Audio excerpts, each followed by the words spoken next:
Hello, rodeo fans. Welcome back to the Short Round Podcast. I'm your host, Wacey Anderson, and this week I am super excited to be joined by my old friend and one of the best bareback riders heading down the road today. He's the 2019 Canadian champion. He's been to the NFR more times than I can count. Orin Larsen, welcome to the show, buddy. Thanks for having me. I know, man. Well, let's get right into it. It's been a pretty good start to 2025 for you. You're near the top of the Canadian standings. You're just outside the top 15 in the PRCA, but what's 2025 been like for you so far? It's been better than I guess my previous years for sure, due Hmm. to the fact I'm finally healthy for a winter season. It seems like the last 3 years have been kind of hit by the injury bug, so to speak. So to actually have a winter to go to San Antonio and Fort Worth and Denver and all those rodeos, it's been an exciting little change for me, and to have a little bit of money won before the spring definitely puts a little bit of bigger stride in a guy's step. So it's a going in the right direction for sure. Do you feel like a little bit more relaxed heading into Cowboy Christmas in the summer around here? Because last year you were hurt all spring and then had to make a big run to even get into contention for like say the NFR. Yeah, I was actually meaning to kind of look at. I took a screenshot last year right around this time, Mhm. and I think I had about $8,000 or $6,000 won. So I mean, I had the rodeos to kind of try and make that up for it, but it was quite the grind for sure to kind of get your qualifications up through for July and the 4th of July Mhm. and the rest of that month, which is extremely busy. So, I mean, that time of year last year was a little bit stressful and a lot of work to try and get to where we needed to be. But yeah, no, it's a little better this year for sure. Well, before we go any further in 2025, let's talk a bit about last year. You said you kind of were injured there through the first part of it, and you made a big run through the summer and into the fall to try and get back to that top 15. But you finished pretty high up in the Canadian standings. Actually, I should pull that up while I'm talking about that. But archive, there we go. But you were heading into the CFR. You're in a good spot in Canada. But anyways, how did you maintain a positive attitude or kind of get yourself into the swing of things? It's never easy coming off an injury like that or injury at all for that matter.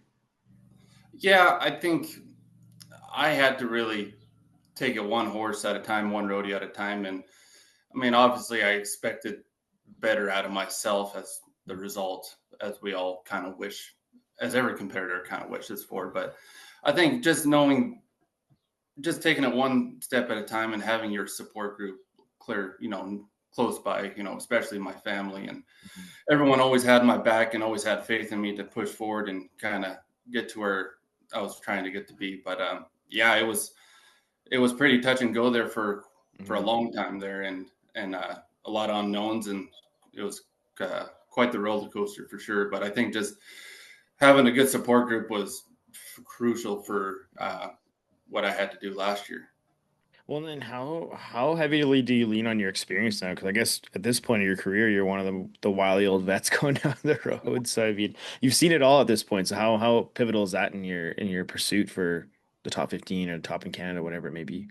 I think at this point of my career, I mean, experience definitely plays a part. But me and I think Tilden Hooper and I were having this conversation about a month ago. We seem to go through the same emotional roller coaster every single year, and it's during the same times of year. And for whatever reason, we seem to can't figure out and panic when the lows are low and when the highs are high. You kind of Mhm. ride it out.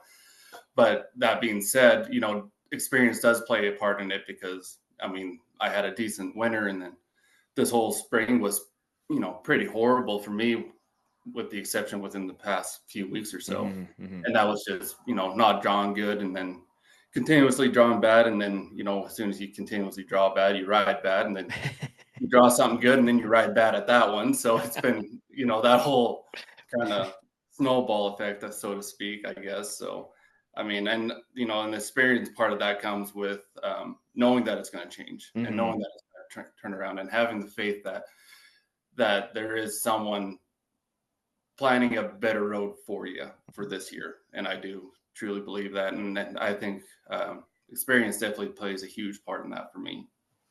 Um, this is because it kind of ties into the veteran aspect of it. But I've heard this question asked to a lot of hockey players like in the Stanley Cup final these days as they get closer, like as they get further in their career and all that stuff. Do you find yourself kind of taking a step back as you move through the latter part of your career, I guess we could call it, and just stopping to smell the roses a little bit more and enjoying the moment a bit? I mean, I think it's something that everybody tries to do, but I think as you get this more experience and go more places, it's a bit easier because you've kind of seen it all before. Is that does that make sense, that question? Yeah, I think that is definitely something I wish I would have done earlier in my career. Yeah. And I think Cody Lamb and my travel partner Cody Lamb and I, these last few years, we've done a better job of going outside and going for a hike instead of looking through the windshield for 18 hours and going even and I think the whole industry itself kind of changed drastically within the last 5 years, and it has changed the way I've entered rodeos now. So now, I've always loved going to Dodge City and had lucky enough to have good success there. But I Mhm. won't go to Dodge City just because all the other money that week has gone up, just like Mm. every other rodeo seems like in the country has raised their money up. So it does change our loops throughout the year, and that does make it a little bit exciting because as much as I love going to Dodge City, I've been to Dodge City a bazillion times. Yeah. It's nice to do little tracks, going up to Montana and seeing some unfamiliar country that you don't really see, and in between rodeos, going out and fishing and hiking and exploring the territory a little bit more is definitely something that Lambo and I have touched on a little bit these last couple of years. Yeah, it never hurts to stop and touch the grass every once in a while. But I think that's an underappreciated or under like talked about topic in rodeos, like how many times you go to the same place. Like it's cool, and like I think as a rodeo competitor working in the industry, it's a really cool life we get to live, and we get to go to all these amazing places, and you get to know the people as you go to somewhere more. But people don't realize like you've been going to Dodge City, or you've been going to Innisfail or all these rodeos since you were 18 years old for the same weekend every year. Right. Oh, for sure. And you do enjoy going back to those Hmm. rodeos every year, but after the 10th year, you want to switch it up a little bit. Yeah. Keep it fresh and exciting, and you have to have the element of excitement and joy into your success and in throughout your career. And I think keeping things fresh definitely helps. Yeah, no, it's interesting. Okay, so moving through 2024, uh, I think one thing I want to ask you is like, what's that feeling like in regards to NFR? Like you push so hard, you're so close, and you miss by a few $100s or however much it was. But everybody always talks about the bubble people who do make it, but we never really hear about the people who don't get that chance, you know? So what's that feeling like for you, and how do you turn it into something positive at the end of the day? I Tough question. that it kind of is. I mean, there's a lot of ways I can kind of go with that. Honestly, the fact that I did not make the NFR is on me. Mhm.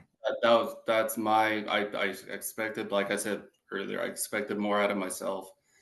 I was close, but close but no cigar. Mhm. And it feels like more so this year I had something more to prove Mhm. to myself, more so than anything else, to prove to myself that I am a fierce, competitor, that I can still go the NFR and still win a world title and everything. And I had to reevaluate and change some stuff for this year. I had to rededicate myself to the sport. I had to, go to the gym. I had to work on really all aspects of really my life to kind of get back to where I needed to be Mhm. right today. So it takes a lot of work, and you kind of I had to do a little bit of soul searching to make sure this is what I wanted to do, and Mhm. obviously this is what I want to do, and I had to make the necessary changes to accomplish that because at that point last year I was either make a change or you're pretty well done. Yeah, it's a tough spot to be in, but I mean, and that's the thing. It's like you have to have that attitude. Maybe it was a good thing, like to kind of give you that motivation or that kind of kick in the pants to be like, hey man, like things are getting real, and if you want to do it, you gotta change it up a little bit, which is never a bad thing. I feel like, especially as a person progresses through your career, and we talk about going to the same rodeos and all these different things. I feel like a lot of it can get monotonous over time if you don't kind of get those kind of wake up calls every now and again. Oh, for sure. I think last year me not making the final was a blessing in a Hmm. way. Hmm.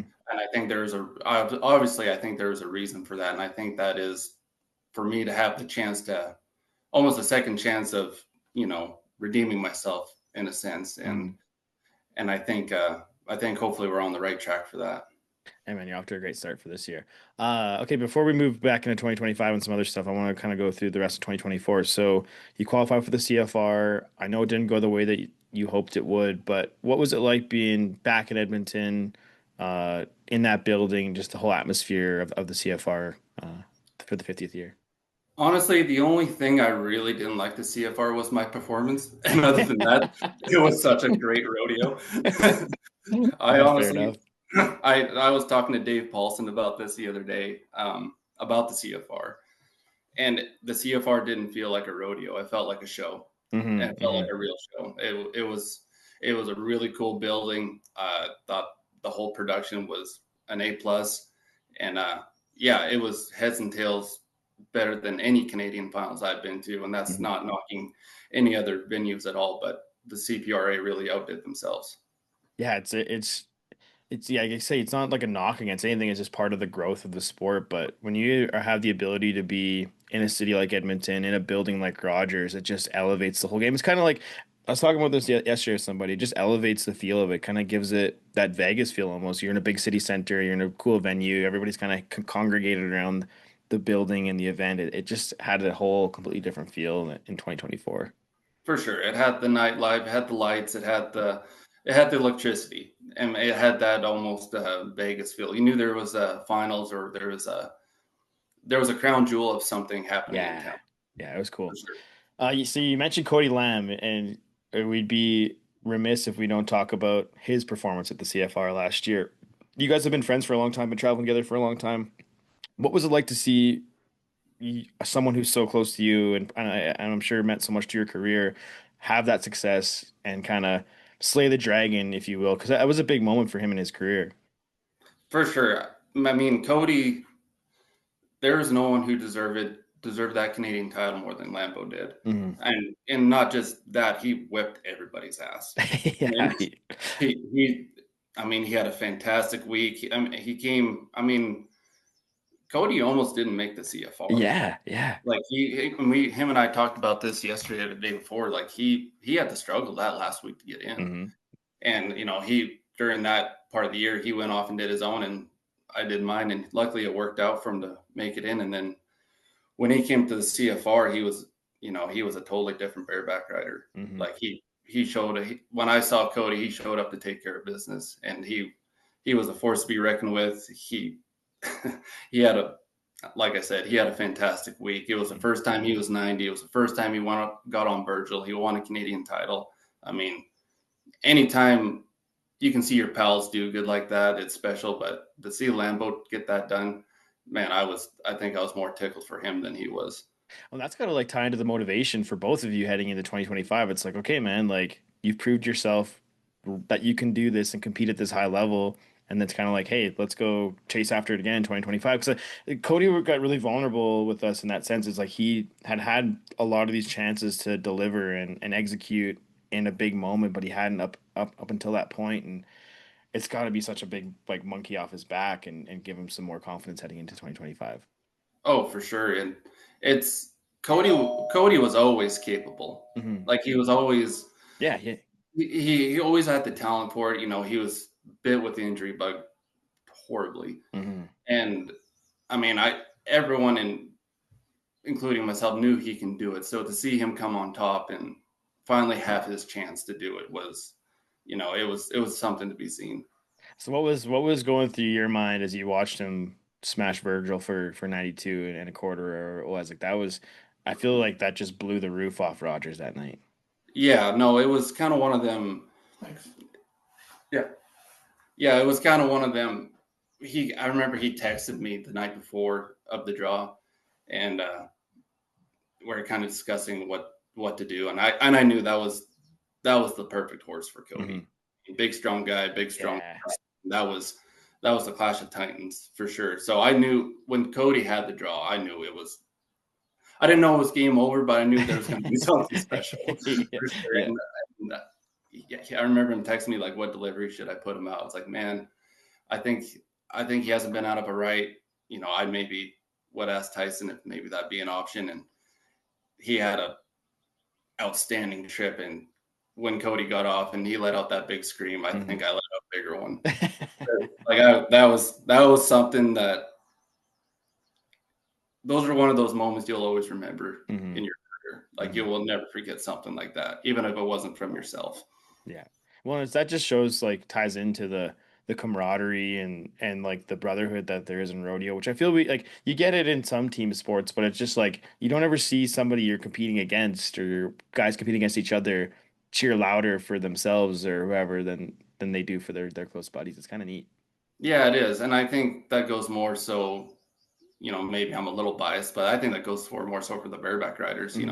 Up here and down in the US, we are a very tight group of guys and we want the best for each other. And, we are all in the same team and we're fighting the same battle. And, we all want the best for each other because we're small in numbers, but, we're mighty for sure. Yeah, that's just it. Like I was just about to say, like it's not a huge group of you guys, but there's an elite group of bareback riders who kind of all, and you can see it when you guys are hanging out. Like it just there's such a camaraderie and brotherhood, and that kind of ties into something I wanted to ask you. I know you didn't get to uh go to the NFR last year, but we saw some breakout performances from a lot of younger guys throughout that 10 days. So how exciting for you is to see this next wave of elite bareback riders coming through? It's great. No, it's really, really exciting for me. As a competitor, it makes me ride better and it makes me work harder, which is great. And it's good because I think that's something bareback riding has needed for quite a while. It needed some young blood and a little bit of a changing of the guard, and that's obviously pretty natural. But to see these young guys come up and to become friends with some of them, it's really fun, and it keeps me pretty youthful and keeps me keeps me kind of going harder than I used to for sure.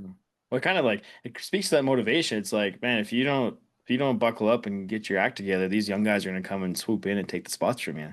Oh yeah, and they're not going to wait. No, They're not going to wait for you. They're hungry wolves, and they ain't going to wait to feed you. So the time is now, and you better start reacting to it. So or else they're going to leave you behind. So that's what we're doing. and so and like we touched on it a little bit. Like you've been around this game for a long time and like been at the pro level since you're 18 years old and been around rodeo your whole life. But what's been some of the big changes you've noticed throughout your career, whether it be in bareback riding, rodeo as a whole, just kind of the whole landscape? I'm sure you've seen a lot of change in your tenure. Oh man, yeah. There's been a lot of change throughout the industry, and I'd say more so within the last 4 years than the last 10. I Hmm. mean, within the last 10 years have changed, but I think it's changed more so drastically within the 4 years. And I think a lot of that has to do with media, Hmm. Cowboy Channel and yourself and all outlets like that. But with that being said, I think it's increased the money at all these other rodeos, and Hmm. it's changed. The whole dynamic of rodeo has changed within the last 15 years dramatically, and even noticeably within the last six. Just how I enter rodeos and how I approach my business, and it's a different mindset from 10 years ago than it is now. It's more of a athletic business mindset now compared to back then. I mean, Hmm. 10, 15 years ago, you had that a little bit, but it was still, your rough and tough, old Yeah, cloth old school bareback rider. cowboy. Yeah, you're Yeah. old school, which is something I think, you need to keep in light of the industry today. Hmm. But it's more business minded Yeah. nowadays, and it's the way it's a good direction rodeo's moving to. It means that I can make a living and everyone else. I mean, I didn't make the NFR last year, and I was still able to make a living. I Yeah. mean, Yeah. you can say that 10 years ago. No, you'd had to make the finals in any association to even make a little bit of money, or else you're in the hole. Oh yeah, back then you had to be after the NFR, you had to be in the top 10 to be in the green. Yeah, that's crazy, man. Like, and nowadays, I mean, I was 127,000 with 17th, and still, That's you know, crazy. I still made money. I mean, Yeah. and that just shows the direction where rodeo is going, and it's something that even earlier in my career, all the old boys were kind of complaining and whining about that we're not rodeoing to make a living. And, now we are. Mhm. Obviously we can always make a better living rodeoing, and I think it's going to progress eventually to that degree. But compared to now to a decade ago, it's head and shoulders different. Yeah, it'd be funny to. I should have pulled it up before we got on here, but compare your first year making the NFR, what you made. You probably know that number off by heart, but what you made last year missing the finals is probably a pretty similar number. Well, my first NFR, I think I came in 10th, and this was Oh, that's a pretty 2000. good year. Yeah, Yeah, that was 2015, and I think I had 80,001. that's wild, man. Yeah, I think the 15th guy had 67,001. Dang. So it And, took you were at double in 17th to be 15. Like that's wild. yeah, Anyways, go ahead, keep going. and if you're, I mean, by October 1, if you don't have 50, 60,001, you might have a little bit of hell getting into those winter rodeos. Dang, man. That's Yeah. man. I never really talked about that thing, but it's kind of crazy how much the like that's only a 10-year span to what it is now. Like, so what do you think it's going to take to be the top 15 this year? It's probably going to go up again. I mean, like I said, like the last 4 years has changed so much. So from the 4 year mark past, I quit playing that game. Yeah, I guess you can't play that. Yeah, Like, no, yeah. because we always, it seemed like after Cheyenne or middle of August, we can start playing that numbers game. And Hmm. in the previous years, I got pretty close, and I thought, man, if I can get like 120,001, man, it'd be easy and Locked in. Yeah. locked in, not even flipping close. I mean, Yeah. to say what the number's going to be, I quit playing that game. But Yeah. I know if I win 200,000 within the year, I'll be golden. You're fine. Yeah. And it's crazy to say that because, yeah, 2015 is 80,000. You're in there safely. So it's like Oh almost, yeah. it's like 2x like what it was before. And I mean, that's just like we were talking, like a testament to like what rodeo's grown into. And it's good to see guys making a living. Like it just, even I think I saw a stat today. It's like a guy like Sage Newman, like he's won over a quarter mil the last 3 years. Like that's an insane amount of money. Um, just being able to rodeo. And don't get me wrong, there's going to be people that listen to this and say, well, expenses have gone up, and they're not Hmm. wrong. For sure Hmm. they have. But I think all in all, like your margins are wider, I Yeah. feel. Anyway, but yeah, they're not wrong in the sense that everything else is more expensive, but I do think you are making more money in the long run. Yeah. We even see it in Canada. Like there used to be, what was it like? If you had 20,000 in the bank or 12, even say for the bareback riding, if you had 10, 15,000 in the bank, you're probably pretty safe for the CFR. But that's getting to the point where 20,000 isn't safe in a lot of events, which is again testament to the growth, but it's cool to see it growing on both sides of the border. Oh, for sure. I mean, it's nice to have Canada increasing their money too. I Hmm. mean, following suit with the US, and keeping the Canadian rodeo industry strong, Hmm. and they've done a good job of that. So it's nice to see both sides of the border following suit in that. Yeah, and it just helps out the rodeos. It's good for like the Canadian guys to be able to come back home and still can rodeo pretty hard up here and have a good chance of making the NFR. I mean, I think the year last time Jared Parsons made, I think over half of his money came from Canada, which is kind of a wild stat when you look at it in the bull Oh riding yeah, side of things. Yeah. yeah. No, I know my last NFRs have been a huge help through the Canadian standings, and Hmm. I think a lot of guys are seeing that, and they're even coming back and utilizing the CPRA for that matter. Hmm. And not just to touch on the money that the PR or the CPRA rodeos are making, but even the production of the rodeos and what they're Yeah. doing. Like Hmm. I just came back from Lee Park, and the improvements they done on that rodeo is just unreal. Like they done Beautiful. Yeah. an amazing job at that. And that's not just the only rodeo either up here. I mean, Hmm. there's plenty of rodeos have done a fantastic job to their committees and making their rodeos better, not just for the contestants, but for audiences alike. Well, I feel like even the access to like horsepower, like it's no secret that we get praise in Canada for our Canadian bucking horses, and there's so many of them that are greats. But I feel like, yeah, just at these Canadian rodeos, even the smaller size ones, you get better access to better horses more consistently. Yeah, I mean, I'm not knocking American horses No, by no, no, that's not what we're trying to do here at all. right, but I won't say that to say one thing. Like I had held drawn good. I mean, granted, there's limited rodeos compared to Uh-huh. the summertime, but Yeah. it didn't. It seemed like my drawn turned around when I came to Canada. Yeah. Yeah. And coincidence? I don't know. Yeah. Yeah. That's I fair. mean, That's fair. maybe the horses are just good, but it's just kind of the drawing game I fell into down Mhm. south, and everyone goes through it. But it was funny that as soon as I came back to Canada, that oh boy, I got on some pretty Some good awesome ones. horses. Yeah, that's awesome. Well, and that's let's talk about the horsepower aspect for a second. I talk about it a lot with the saddlebronc riders, but how much has that changed throughout your career on both sides of the border? You see, obviously, there's more access to better horses, but what's what's been the most noticeable change on the horse side of things throughout your career? The stock contractors are more honed in on the breeding program. Mm-hmm. They've it's more so of mare matching up this mare with this stud, Right. more so than letting them all out in the field and saying, "Well, let's just figure it out." I think, and obviously Calgary has done a supreme job of that, um, and number of stock contractors. I mean, Calgary is the first one that comes to mind. Wade They Sankey, look at they kind of led the way, like they kind of influenced the whole industry almost. sure, they kind of paved the way for the whole Born to Bruck breeding program, really. And I'll say another one that really sticks out to me down south is Wade Sankey.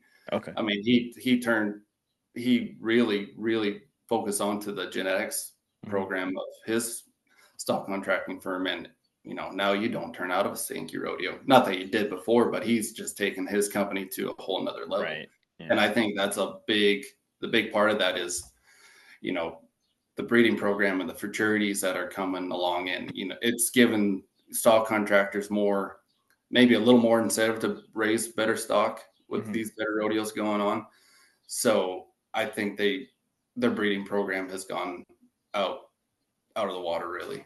Yeah, it's helped, and I think you see more of like I'm not again not trying to offend anybody, more of the mom and pop breeders coming up, like with more access to genetics and more like better record keeping. Like you can have like you could have a go to an event, have subcontractors bring their two or three best horses, and they're some of the best horses going, which is kind of something we never had before. Oh, for sure. And I mean, no different than the contestant side of things. Like, Hmm. you have to get better if you want to survive in the industry. And Yeah. stock contractors know that more than anybody else. I mean, they got to adapt and get better, and or else. I mean, and a lot of that is luck of the draw. Hmm. I Hmm. mean, you can put the best stud and best mare together, and they'll make a liar out of you. Yeah, that's a crazy thing, and that's it too. And I feel like they got to put so much. There's so much on the line. Like you got to put 10 years into a top quality bucking horse before you really know what it's going to be made of. I feel like when you think of like a bucking bull, like they usually between 3 or 4 years, they have a pretty good idea of what that bull is going to turn out like. Oh yeah, and I mean, even after that horse turns 3, and you think you have a pattern figured out for her, she's can completely change and even Hmm. get better. I mean, Calgary, I can name off couple Calgary horses that have done that. Yippee Kibitz was always a pretty good horse and a Hmm. good horse you want to draw, but I remember, I think it was 2020, she all of a sudden caught another gear and got better. Yo, that's a great horse. Yeah. And I mean, and that you see a lot of those horses, get better. And it goes back to that breeding program and genetics. Hmm. And I think cowboys alike are getting smarter with the breeding program, because they know if they draw a certain bloodline of horse, like, okay, maybe that one's going to die off in a few years or Right. I whatever. got you. Yeah. Yeah. But so I think, the cowboys also are getting honed in with the genetics part of the horse. So it's fun to watch and it's fun to be a part of. Yeah, it's good for the whole industry because it's like yeah, you get to know and you get to know horses. Even when you get to those points where you get to pick a horse, it's like, well, I can pick a horse that I know that style of horse matches my style. Mhm. Because I think you talk about the luck of the draw thing, and I think something that a lot of folks don't realize, or maybe some newer fans of rodeo is like, it's it takes a great bucking horse, but you also the ride also makes a big impact on that because you could have Virgil could draw maybe a newer rider or someone who doesn't isn't quite at that level yet, and you could have it can make it look like he has a bad trip. I guess is where I'm going with that. Oh yeah, no, we like the contestants talk about what horse they have, but you don't think the contractors say what kind of guy they got? Yeah, yeah, yeah. No, that does happen, and that's just the nature of it. I mean, some guys are going to get on Virgil and have hell with him. Mhm. I've been one of those guys. I mean, I'll say it. I mean, Yeah. but yeah, no, the stock contractors, especially when you go to the CFR or the NFR, it's kind of funny how the contestants will be in the locker room seeing what horses they got, and the contractors be in another room saying what guys they got. So it definitely, I mean, I do think, well, I do know that the rider help, doesn't protect what the horse does, but it can help the horse's performance, obviously. Yeah. Well, because So, and the contractors have that into consideration. yeah, because I was in Weyburn last week, and Kyle Wanchuk got on a younger horse at Calgary's, or I can't remember which was, maybe C5s, but he like came up to the chutes. He's like, man, I really messed that horse up, and to the untrained eye, it would more so looks like the horse has a bad trip. So it's like I think a lot of folks don't realize how much impact the ride that you make as a contestant on the horse can have on an impact on say a younger horse or maybe an up and coming bucking horse. Right. And the example you just threw out, that's something only a bronc rider or bareback rider is going to, Yeah, or maybe even a fan that's seen rodeo all their lives. right. Notice that. But, for the public eye looking at that, they'll never pick that up. But I know if a horse messes up and if I'm at fault, usually I'm one of the only people that notice that. Cody will Yeah. notice it because we go together for Yeah. so he knows exactly it. But yeah, for sure, that's a huge part of that. That's interesting. And I guess that's why you trust the judges have a good eye for it, and they what when you maybe don't see a rewrite, it could be one of the factors.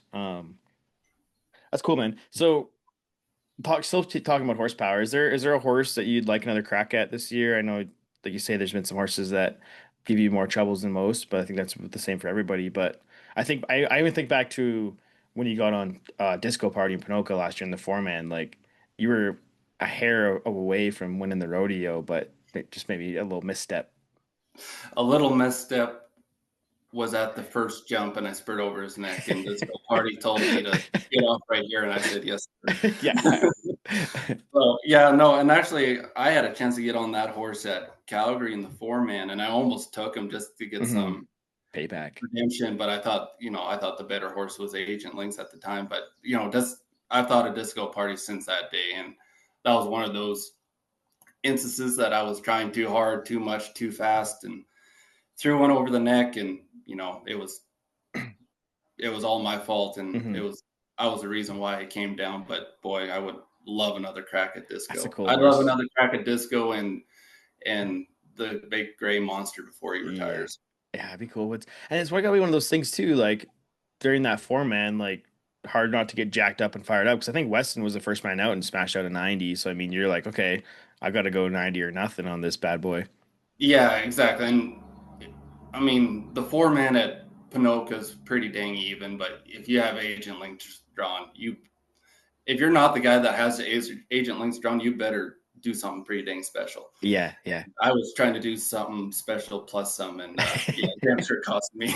That's it, man. You gotta do it sometimes. It's cool. That's what makes rodeo amazing. But how I guess this kind of leads into this side of it. Like what I know in like the bull riding, they're always like, don't game plan or like don't if you think he's going left, he's probably going right type deal. But are you guys game planning much for the horses, or is it kind of similar deal in the bull riding side of things? I mean, maybe not as much as the bull riders. Mhm. I I'm terrible at remembering horses. Like ask Cody, and I like every time we get a horse, I ask Cody what it is, and Mhm. he's like, "Oh, he's good. You'll probably be 84, 85." And then I know what kind of horse to get. I'm Right. expecting. I mean, he might say, "Oh, he's got a big swoop here or whatever," and maybe I'll put that into account. But I mean, if I know what the horse is kind of like, then I know all I have to do is get a really good spur out, Yeah. and everything else is gonna take care of itself. And that's kind of what I teach at really any bareback riding schools that I do, is like, as long as I trust my spur out, everything else is gonna fall into place. How often are you surprised by a horse? I always think back to the time, I think it was Airdrie, might have been 2019 when you won the Canadian title, but you had might have been a younger horse of Volge or somebody's drawn. It didn't have a great track record, but then all of a sudden you step out and you're like 90 or 91 points on Oh them. yeah, Yeah, yeah. Like that, does that happen quite often? Like when a horse that maybe hasn't been the best, but then just that fateful day, the 10th time out of 10 or whatever. well, I mean, yeah, I mean, no, you're not wrong. Yeah. Like that does happen. That situation, I I drew a horse there that was really undesirable to get on. Yeah, yeah. I needed to go for my Canadian count, and and I didn't want to go there. And that horse had a really good day. And, sometimes things just work out, I guess. But, I think, yeah, as long as you trust your spur out, you It's never all know good. what's going to happen. I mean, Yeah. maybe they will have a good day and you're 90 whatever and win a rodeo. So, Yeah. I mean, sometimes it happens. And when it happens, you're like, holy cow, that came out of nowhere. Yeah, that it always just makes me laugh because you weren't too stoked to be there, and it wasn't the best horse, and then all of a sudden you're 90 points or whatever. It was crazy. Yeah, I kind of forgot about that. It was pretty funny. Yeah, so awesome. You talk about schools. How important is it at this point in your career to be giving back to the sport? I know that's kind of a hot or big topic with a lot of folks, but yeah, giving back to something that's given you so much, I'm sure it's obviously important.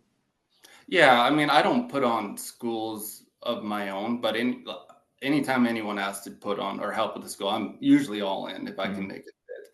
And I think, with me being in the golden years of my career, I think it is more important for me to give back to the youth and to help out, to give back rodeo what it's given me. I think that's been really kind of important. So anytime I can help at a school, whether it's at a service school or Jimmy Lawrence's school I just did a couple of weeks ago, which was really fun and really, really good.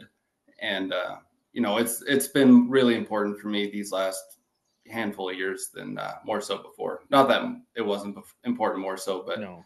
it seems like I get a little bit more phone calls to do a school nowadays, I guess. Yeah, it's like I said, it's one of those things at this point in your career, you're kind of looking back and maybe you're like you want the next generation to do well, so you can pass on your wisdom. It's like I can tell you the things I wish I knew when I was your age, kind of deal. Yeah, and I don't know if I have any wisdom to pass on, but I hope the next I hope the next generation. My biggest hope for the next generation is that they do heads and tails better than I ever could. That I think that anyone that goes in and out of bareback riding or whatever discipline Hmm. they're in, I think that's what they would hope for is the next generation doing better than they ever could. Hmm. Yeah, no, that's all we can hope for. Okay, jumping back to the past, I can't remember, was it 2018 or 2019 when all three of you guys qualified for the CFR? It was 20. I It just was saw Kane's CFR jacket. It was 2017, I think. Okay, so going back to that point, how special was that of a moment to have you and your two brothers all at the same CFR? And I think that would have been one of the first or handful of times that's ever happened. Yeah, hands down, one of the proudest moments of my career. Like that was a real cool, surreal Hmm. moment for me. And we we never really are in the same places, me, Tyrell, and Kane, Yeah. anywhere at once. So I mean, when we get to be in one place at one time, it's really special. But if you're doing it at the CFR and you're all competing, damn, that's pretty cool. I forget what perfs they did it at, but they introduced me, Tyrell, and Kane Yeah. in the arena. I was like, God, I mean, anyone who knows me best knows that I'm not much of a boastful man, but having a good family is something I will boast about. Oh man, it's cool because you guys went through the trenches together and from the beginning, from entering the novice events, CCA riding all over Manitoba, Saskatchewan, Alberta, and just to see it kind of all come together at the pinnacle of Canadian rodeo, it's got to be such a special feeling. Oh, for sure. Just a couple ranch kids from Manitoba going down the road to CCA rodeos, setting up the little 4-man tent at every single rodeo we go to. I Oh mean, man. man, those you don't eat. A guy, I guess, should stop and think about those moments now and again because man, they were pretty rich for sure. Oh, that's awesome. When I know we've talked about this on a podcast before, but for the folks who don't know, Orin was the God, I mean like the 2008 or 2009 Manitoba Rodeo Association bull riding champion. So if you ever need, would you ever crack out again, or even to talk about that weekend, like, like you go into it, like what was it like to smash it out three bulls at the Manitoba finals, and there were some like stout guys there riding bulls too. I mean, I'll call that my claim to fame to bull riding. I mean, Because you made I some got good rides that weekend too.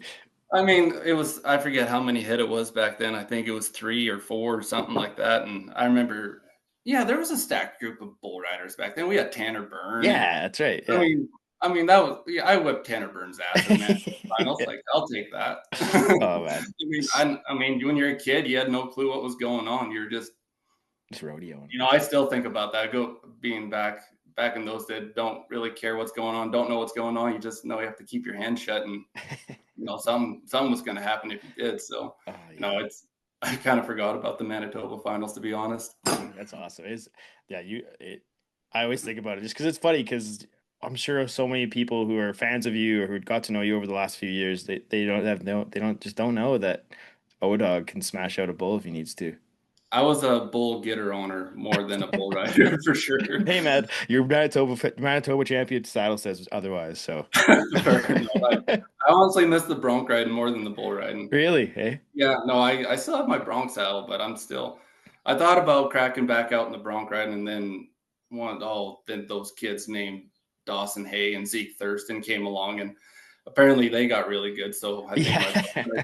No my big bronc deal. riding dream kind of diminished, I think. It's been crazy to see the evolution of that because like you look at even the results for Grand Prairie, and I think like 85 or 86 is sixth money, and that's usually wins a lot of rodeos over the last like however many years. But it's the evolution of that event's been crazy. But we're starting to see more of the bareback riding, like the rig and rallies or bronc match, whatever we're calling it. Like, are you expecting to see more of those standalone events come up over the next couple of years? We've seen it. We've obviously seen it in bull riding. We've seen it in saddle bronc riding, but I think bareback riding is kind of the next wave.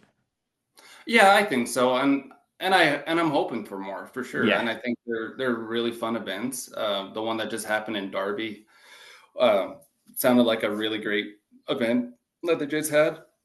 I know they have one in Granbury, Texas. That's pretty good, but I mean, the more the merrier for Hmm. sure. Hmm.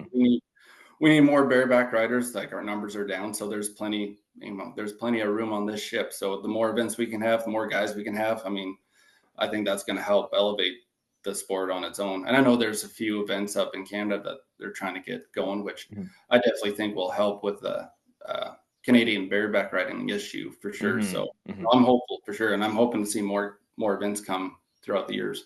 How important would you say having a guy like Rocker become the face of bareback riding? Because I know that there's a lot of controversy around him and he's still maturing and whatever, but I feel like his like infiltration of the mainstream has really helped make bareback riding cool in a sense. I mean, Not love saying it or wasn't hate, cool already. I think it's pretty cool, but right? I mean, love or hate Rocker, and I get along great with Rocker, and I think Rocker's actually a really nice kid. hmm. Hmm. And, obviously, everyone who's ever turned on a rodeo knew that Rocker needed some maturity and everything like that. And he turned into a really nice kid, and I do respect Rocker, and, love or hate Rocker. He's great for TV. Hmm. Hmm. Like, he has that wow factor that not a lot of guys have. And it's a huge new dynamic for the sport. And, maybe I'll catch a little bit of slack for this, but that's probably something we needed. Yeah. I Yeah. mean, I think maybe not rodeo in general, but maybe more so in the bareback riding. We needed a little bit of that flair, so to speak. I mean, you're not going to see me go screaming down the arena anytime soon, but having that little bit of energy and a little bit of life to the sport does kind of waken it up a little bit. Hmm. And I think Rocker's done enough for a lot of guys, including myself, as far as the celebrating and all Yeah.